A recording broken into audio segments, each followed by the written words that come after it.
Y usted ya sabe si acepta o rechaza la llamada, ¿cierto? Cuando le llaman a usted, ¿qué hace? Ahí aparece aceptar o rechazar. Usted ya sabe si le hace para arriba o para abajo, para la derecha o para la izquierda, según el celular, ¿cierto? Si usted dice, está llamando el gota a gota, no, rechazar. Si usted ya sabe, la hermanita de Yambal, no, rechazar, ¿cierto? Usted ya sabe. Usted ya sabe si darle sí o no a esa llamada, si rechazarla o aceptarla.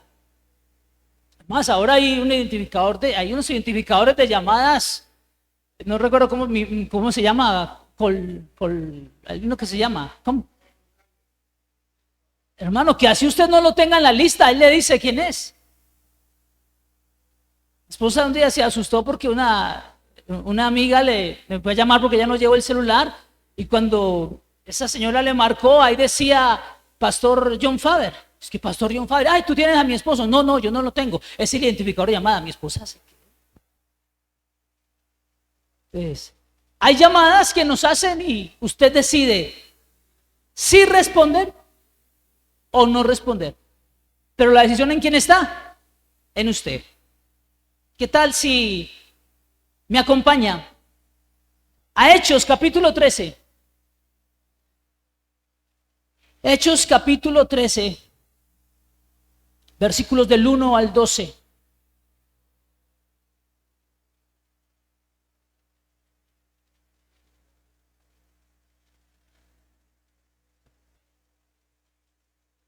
Hechos capítulo 13, versículos del 1 al 12. 13, 14 menos 1.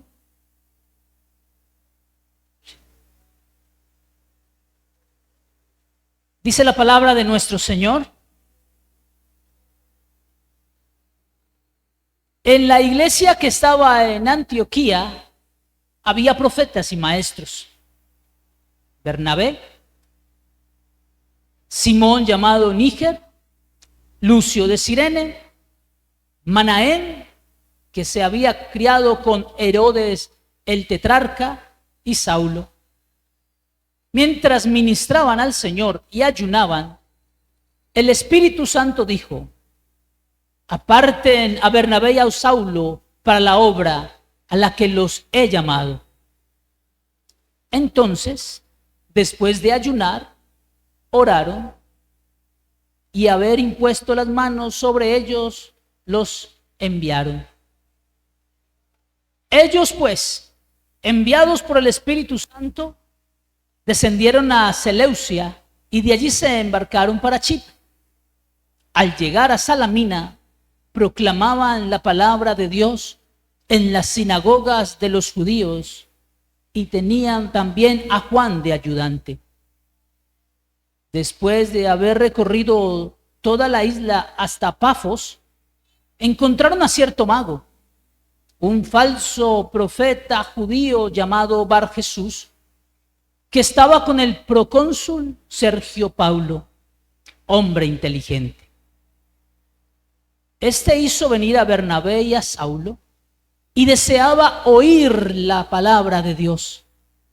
Pero Elimas, el mago, pues así se traduce su nombre, se les oponía, tratando de desviar la fe al procónsul. Entonces Saulo, llamado también Pablo, lleno del Espíritu Santo, fijando la mirada en él, dijo: tú, hijo del diablo, que estás lleno de todo engaño y fraude, enemigo de toda justicia, ¿no cesarás de torcer los caminos rectos del Señor? Ahora, la mano del Señor está sobre ti. Te quedarás ciego y no verás el sol por algún tiempo. Al instante, niebla y oscuridad cayeron sobre él e iban buscando quién lo guiara de la mano. Entonces el procónsul, cuando vio lo que había sucedido, creyó, maravillado de la doctrina del Señor. Amén. Padre nuestro, hoy queremos escuchar tus palabras. Habla a la comunidad, háblanos. En medio de tantas palabras y de tantos mensajes, necesitamos escuchar tu mensaje y tu voz. En medio de tantas voces, Señor, necesitamos reconocer tu voz. Señor, hoy vas a hacer un llamado, pero hay decisiones que cada uno tendrá que tomar. Yo te pido, Jesús, que pongas tus palabras en mi boca, que tu Espíritu Santo nos abra las Escrituras y que hoy podamos entender lo que hoy tienes para la iglesia. Te doy muchas gracias en el nombre de Jesús. Amén. Hoy empezamos la tercera división del libro de Hechos. Está del 1 al 7 la primera, del 8 al 12 y de este 13 al 28 la segunda. Las primeras se enfocan en Jerusalén y la expansión del evangelio. Ahora aquí esta parte de aquí en adelante ya es Antioquía y empiezan los viajes de Pablo para extender el evangelio, el reino de Dios hacia Asia y Europa. Entonces ya el enfoque es completamente diferente. En este pasaje que acabamos de leer, podríamos tener unas divisiones como el llamado, la obediencia, la oposición y la victoria, según lo que vimos en todo este relato, lo que acabamos de leer. El llamado que hace el Espíritu Santo, la obediencia de estos dos discípulos, la oposición por medio de este mago y cómo Dios da la victoria a este hombre, este procónsul Sergio Pablo, creyendo en el Señor Jesucristo. Pero quiero hablarles primero de esa historia, de la historia de la Biblia, de esta historia que acabamos de leer.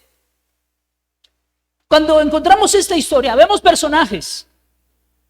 Esta historia nos presenta una serie de personajes conocidos y desconocidos. Allí el pasaje nos presenta a Bernabé, que los que han venido cada domingo hemos escuchado la historia de Bernabé, ayudante, un hombre reconocido en la iglesia de Jerusalén, un hombre generoso. Bernabé, un hijo de consolación, es su nombre. Y es muy conocido, en los capítulos anteriores se habla de Bernabé, constantemente es conocido. Pero la palabra también nos presenta a un Simón llamado Níger. Otras versiones dice el negro, ¿sí? Este personaje, este Simón llamado Níger, es muy desconocido. O sea, aquí aparece en la Biblia, pero cuando uno va a buscar de él, no encuentra. O sea, lo que uno encuentra, lo más repetido que uno encuentra es posiblemente, quizás. O sea que no se sabe mucho de él. O sea, se dice que posiblemente era un judío. Oiga, posiblemente, o sea que no podemos decir que era judío del norte de África. Dice que posiblemente. Dice que posiblemente por el nombre que es Níger, que es negro, que posiblemente era de color. Pero dice que posiblemente, o sea que no se sabe mucho. O sea que podemos decir que presenta un personaje conocido y después presenta un personaje totalmente desconocido. Después presenta a Lucio de Cirene, del cual tampoco se sabe mucho. O sea, de este menos. O sea, si del otro dice quizás, de este lo que dice es casi nada. Simplemente que era una provincia de Cirene del norte de África y ya. Que bueno, son posibles, pero no hay nada. Pero ante esos posibles, lo que sí estamos seguros es que eran desconocidos. No eran muy conocidos en ese entonces porque pues Lucas no deja de decir mucho, no escribe mucho de ellos, no se sabe mucho de ellos, pero eran personas desconocidas. Después presenta a Manahem. Y lo único que dice Manaén es que fue criado con Herodes el tetrarca. O sea, unos dicen que era hermanastro, hermano medio, pero simplemente porque eran como de crianza. Eso es lo que dice. Y Herodes el tetrarca pues no fue muy bueno.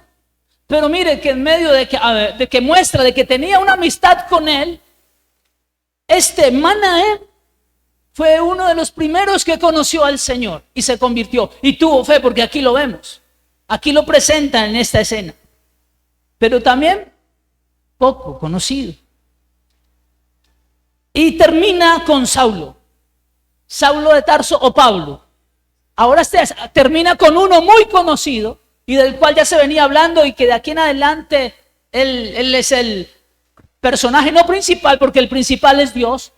Pero si fuéramos a hablar de personajes principales humanos dentro de Hechos, de aquí en adelante él sería el personaje principal. O sea que muy conocido. Decir, ¿quién no conoce a Saulo de Tarso? ¿Quién no lo conoce? ¿Quién no conoce al apóstol Pablo? Pues quizás no lo conocemos, pero sí hemos escuchado mucho de él. O sea que sí es una personas muy conocidas. Y estas personas estaban allí reunidas y dicen que estaban ministrando. Personas conocidas y desconocidas, pues esto ya nos muestra de la diversidad que había en la iglesia, de la diversidad de clases, de lugares, personas diferentes, pero allí estaban reunidas y dice que estaban ministrando. Y cuando habla de ministrar es que estaban reunidas posiblemente haciendo oficios dentro de la iglesia y allí estaban ellos. ¿Y qué estaban haciendo? ¿Qué dice el relato? ¿Qué estaban haciendo? Y ministraban al Señor y ayunaban. Esta iglesia estaba ayunando. Este grupo estaba ayunando, ministrando al Señor, sirviendo en los oficios. Sí, sirviendo en los oficios de la iglesia y ayunando. Y en eso el Espíritu Santo interrumpe su ayuno. Benditas interrupciones. Se aparece el Espíritu Santo a este grupo de personas y alguien, no se sabe quién, pero alguien da la profecía y dice lo que el Espíritu dijo en ese momento: aparten a Bernabé y a Saulo para la obra a la que los he llamado. En medio del servicio, en medio del ayuno, en medio de una congregación diversa, el Espíritu Santo hace que un llamado especial. Hace un llamado especial, ustedes van, les tengo un encargo especial. Y ellos creen al llamado. Los que estaban con ellos creen a esa voz del Espíritu y lo confirman. ¿Cómo? Despidiéndolos. Oran por ellos, siguen en ayuno y oran por ellos y los despiden. Chao, váyanse. Y ellos se van. Y ahí es donde empieza el primer viaje de Pablo. El primer viaje de Pablo y Bernabé, ahí empieza el primer viaje misionero. Y el primer viaje misionero no empezó porque el Espíritu Santo tenía ese llamado, pero continuó porque ellos dijeron sí. Por eso continuó el viaje. Si ellos dicen no, el viaje no arranca. O sea, no arrancaría ese día. Pero que iba a arrancar el viaje misionero, arrancaría en cualquier momento. Pero ese día arrancó porque ellos dijeron sí. Y en el texto vemos cómo ellos van a ese lugar, comienzan a predicar, comienzan a enseñar, porque ellos entendieron de que Dios los había llamado con un propósito especial. Y que el propósito especial era ir a estas regiones a llevar el evangelio. De ir por allá a Antioquía, esa región de Asia, y después en otros viajes a otros lugares, ellos entendían que Dios los había llamado y por eso empezaron su labor. Por eso fueron, predicaron y enseñaron. Y bueno, en ese viaje, como leíamos ahora, encontraron oposición, que siempre va a haber oposición en el reino de los cielos, pero Dios termina dándole las victorias. Yo creo que Pablo y Bernabé nunca pensaron en que Dios los iba a llamar a ir a esos lugares. Yo creo que Pablo pensaba era en seguir allí como el gran líder judío, fariseo de fariseos, muy conocedor, preponderante en todo lo que era el judaísmo. Yo creo que él pensaba en eso. Pero él le dijo sí a Jesús, le dijo sí al llamado del Espíritu y su vida cambió, totalmente cambió. Tanto que estuvo dispuesto a morir por la causa de Cristo y bueno, así fue, así precisamente ocurrió. Esa es la historia que acabamos de leer. Esa es la historia que nos plantea Lucas. Pero permítanme hablarles de mi historia. Voy a hablarles de mi historia. Pues, un hombre del común. Un hombre que estudió una carrera tecnológica en la Universidad Antonio Nariño. Un hombre pecador. Amante de la rumba. Pensaba trabajar en una empresa. Ganar bien. Casarme por allá a los 60 años o 70 para que me cuidaran la vejez, no más.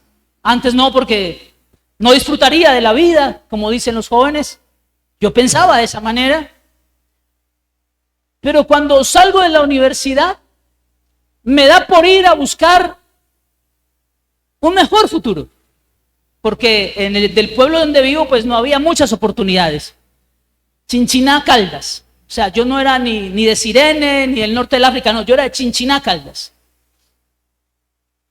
De allí me voy, donde estaban mis hermanas, evangélicas, por cierto, y me da por irme para donde estas benditas evangélicas, a buscar un mejor trabajo. Y cuando llego, no encontré trabajo. Estaba perdido. No encontré trabajo, pero Jesús me encontró.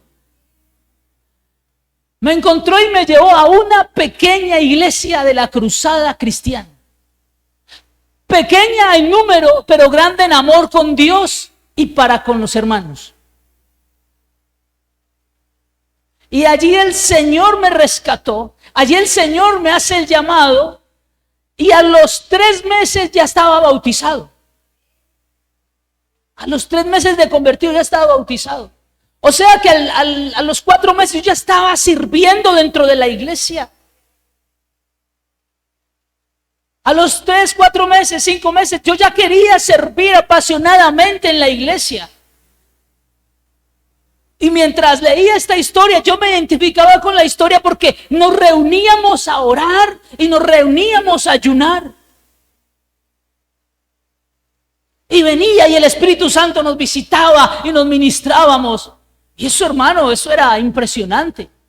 Y eso lo agarraba a uno. Eso era como, crea como adicción. Creo que la presencia de Dios crea adicción. Porque eso hacíamos, buscar al Señor. Y lo único que yo quería era servirle al Señor.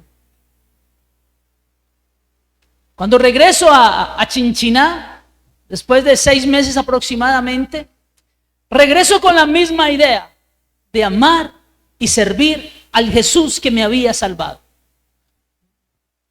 Con la misma idea. Ya me empiezo a congregar en las asambleas de Dios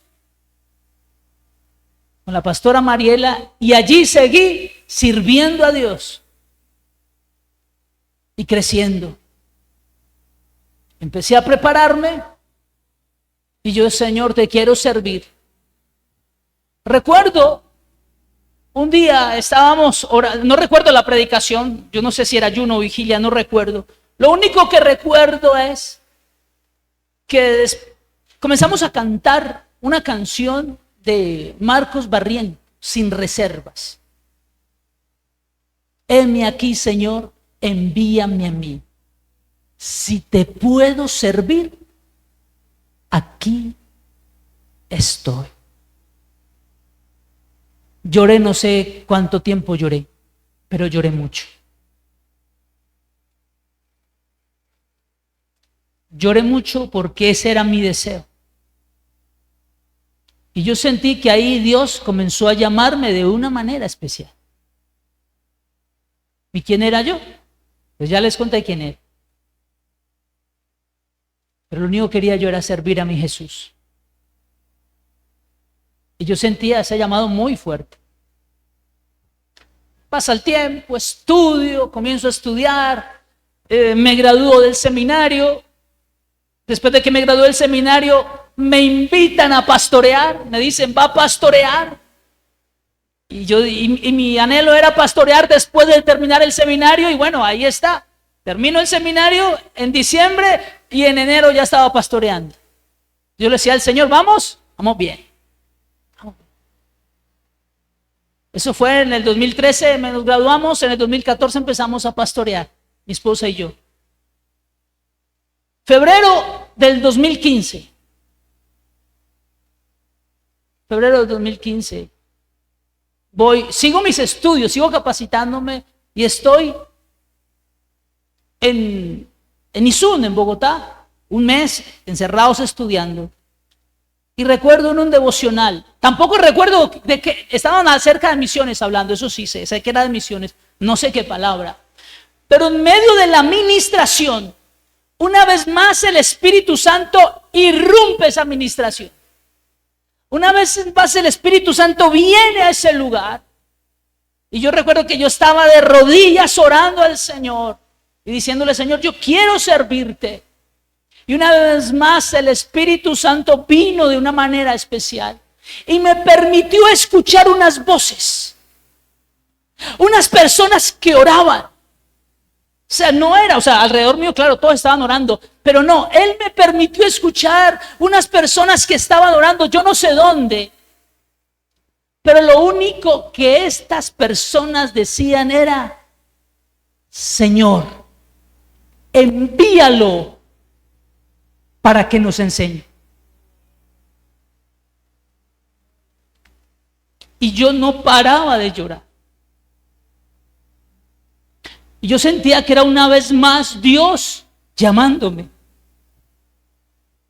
Y solamente, Señor, envíalo para que nos enseñe. Envíalo para que nos enseñe. Yo exploté ese día. Como exploté cuando le dije de rodillas en esa pequeña iglesia, heme aquí, Señor, envíame a mí. Y yo comencé a pensar, ¿tengo que ir a dónde? ¿Qué tengo que hacer ahora? Y el Señor pone en mi corazón, entrega a la iglesia. No llevaba ni 2 años y el Señor ya me dice que entregue a la iglesia. Bueno, si el Señor lo dice, yo obedezco. Le comenté a mi esposa, y gloria a Dios por esa esposa tan especial que Dios me ha dado. Bueno, si eso dijo el Señor. Le comenté a mi familia, voy a entregar la iglesia. El Señor me ha llamado a esto, a la obra misionera. Yo no sabía para dónde iba, pero yo confiaba en que Él me había llamado. En septiembre, octubre le comento al pastor presidente y le digo, pastor, le voy a entregar la iglesia. ¿Por qué? No, porque el Señor me ha llamado a enseñar, a ir a otros lugares a enseñar. No, pero es que el pastor me dijo, pero es que puedes hacerlo y pastorear. Yo le dije, no, el Señor me dijo que entregara la iglesia. O sea, eso no es negociable para mí, lo que el Señor diga es. No, pero es que todo el mundo quiere enseñar, todos se emocionan por enseñar la Biblia y de pronto yo dije, no, pastor. El Señor me dijo claramente que entregue la iglesia porque voy a ir a enseñar.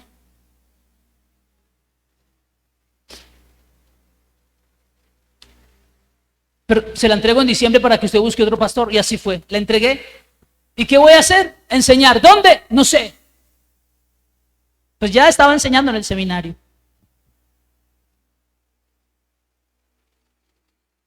Entendí que cuando el Señor me llama a enseñar, a ser maestro, entendí que no se trataba de mí. Entendí que se trata de la iglesia. Entendí que Dios nos llama y cuando Dios nos llama, no me llama porque yo sea, sino porque Dios quiere que la iglesia sea. O sea, no, el llamado no es por mí. El llamado es porque el Señor sabe que en esos lugares a los que he ido, me he encontrado con pastores, con líderes, con laicos que quieren conocer más a Jesús. Estos pastores quieren predicar mejor a Jesús a sus comunidades. Y me he encontrado con respuestas como esta que me dijo una pastora en Dos Quebradas. Pastor, yo estaba orando por alguien que viniera a enseñarme esto que usted me está enseñando. Y recordé las palabras de Jesús. Y recordé esas oraciones que el Señor me permitió escuchar. Y ese llamado arde todavía en mi corazón. Ve, hermano, cuando he estado en clases de misiones y ahorita en la última que fue con misioneros, cuando ellos hablan de seminarios, hermano, algo pasa en mi corazón. Cuando dicen es que allí no hay quien enseñe, mi corazón siente algo. Y yo digo, Señor, yo quiero ir allá.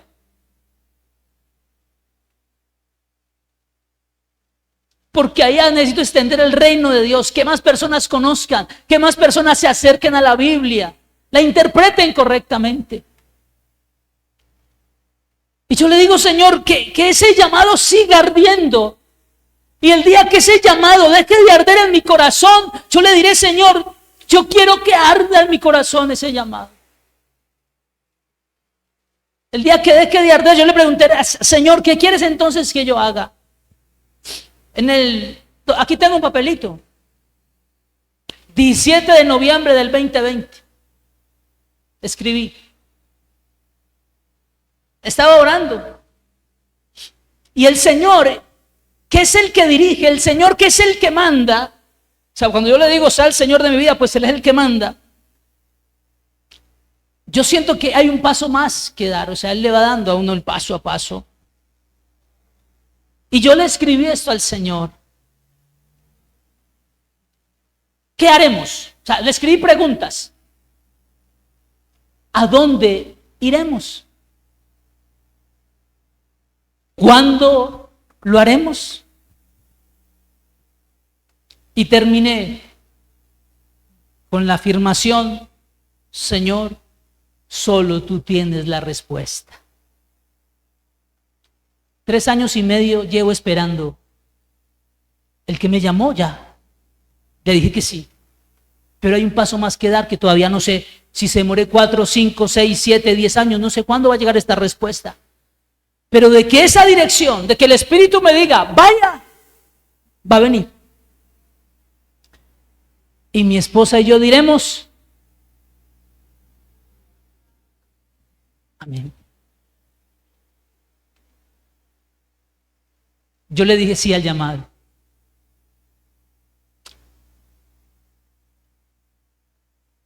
Porque es cuando uno conoce al Jesús de la Biblia, ¿cómo le dice uno que no? Cuando uno conoce a este que nos salvó por gracia, ¿cómo le digo que no? Que nos salvó inmerecidamente, ¿cómo le digo que no? Si hay tanta abundancia de gracia, de favor y generosidad para con nosotros. Esa es mi historia.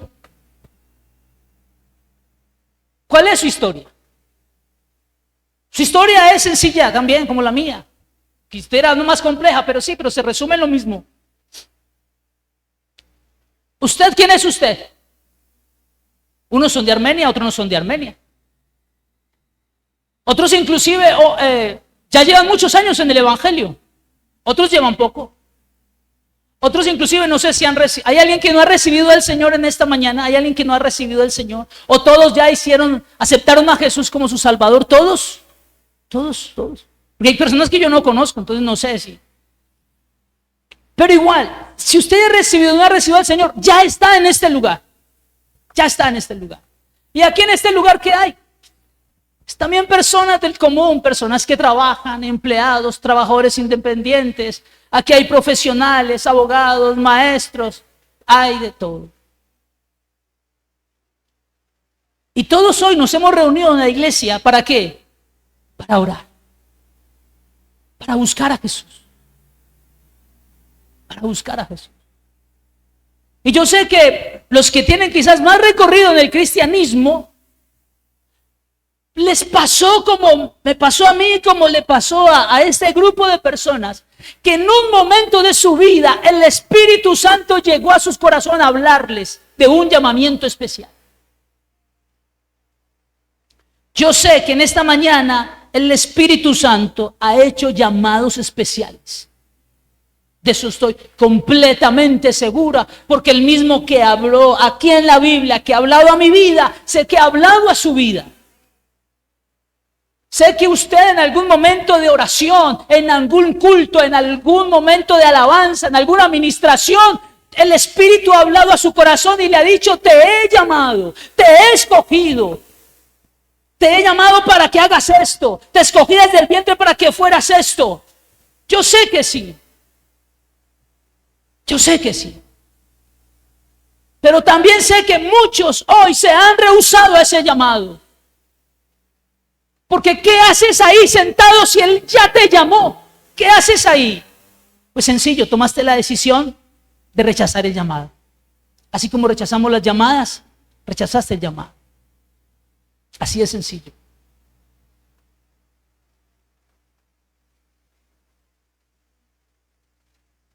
Yo sé que el corazón de muchos ardía, porque el Espíritu les habló y te dijo: te he llamado. Pero también sé que a estas alturas de su vida ya no arde el llamado. Ya no arde el llamado. ¿Sabe por qué? Porque usted ha querido hacer sus sueños y no los sueños de Dios. Usted ha querido darle rienda a su carne y no al Espíritu. Porque muchos han rechazado la llamada del ministerio por satisfacer los deseos de la carne.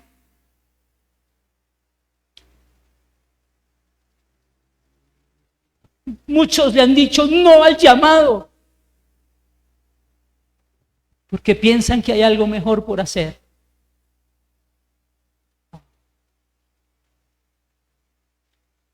¿Cómo rechazar la llamada de Jesús? Es decir, cuando uno rechaza el llamado, no está rechazando una llamada, está rechazando al que está llamando. Si usted piensa que usted rechazó una llamada, no, usted rechazó al que está al otro lado. Y cuando tú rechazas el llamado, estás rechazando a Jesús, al Espíritu Santo que te había dicho: yo te he llamado para, y tú le estás diciendo: no, la rechazo. Pero hoy al Espíritu Santo le ha placido enviarte un mensaje de voz, porque tú no quieres escuchar el llamado. Hoy te manda un mensaje de voz que es imposible no escuchar, porque ya lo estás escuchando.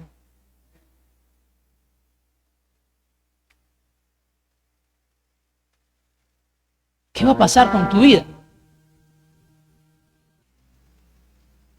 Mire, cuando el Señor llama, tú puedes aceptar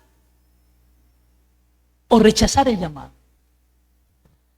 Si rechazas el llamado, no pasa nada, porque el llamado no tiene que ver, este llamado no tiene que ver con salvación. Nada. Simplemente si tú decides no aceptar el llamado a servir dentro de la iglesia, hacer algo dentro de la iglesia, no pasa nada. Pero de algo estoy completamente seguro por las experiencias y por lo que escucho y por lo que veo. Que si Dios te ha llamado y tú no estás enfocado en el llamado, sino que te desviaste, puedes tener el trabajo mejor pago. Puedes estar haciendo lo que tú dices que quieres. Mentira.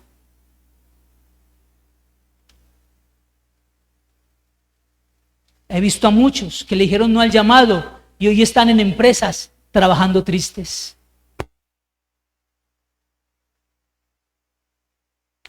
Con buenos puestos y frustrados. porque le dijeron no al llamado. Tú puedes decirle, Señor, no voy a aceptar ese llamado perfecto. Pero hermano, yo no sé si tú tienes más sabiduría que Dios, pero si Dios dice haz esto y yo hago otro, no sé quién es más sabio, si tú o Dios.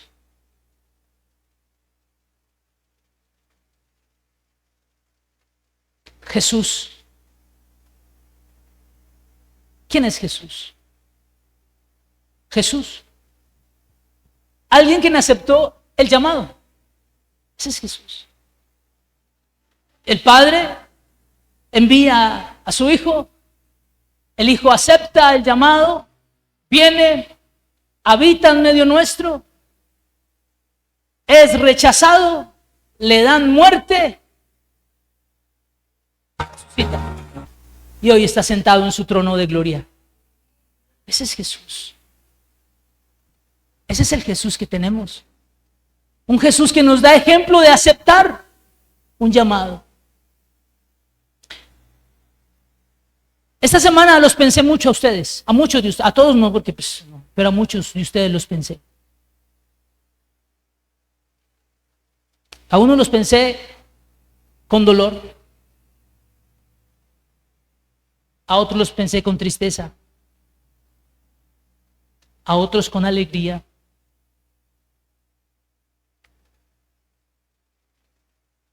A los que me generaron tristeza es porque sé que tienen un llamado y le han dicho no.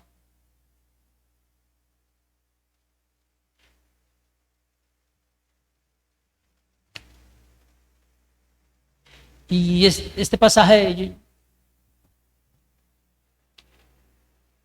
me partió el alma por eso.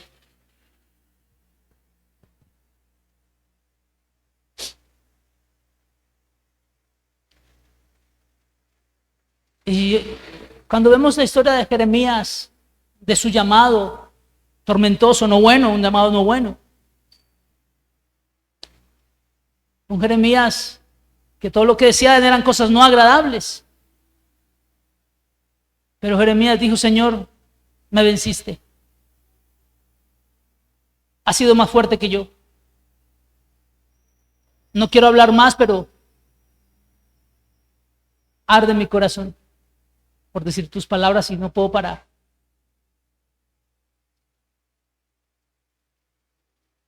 Jeremías no quiso contener el fuego de su llamado, pero tristemente hoy en día tú lo has resistido. Tú has resistido el llamado del Señor.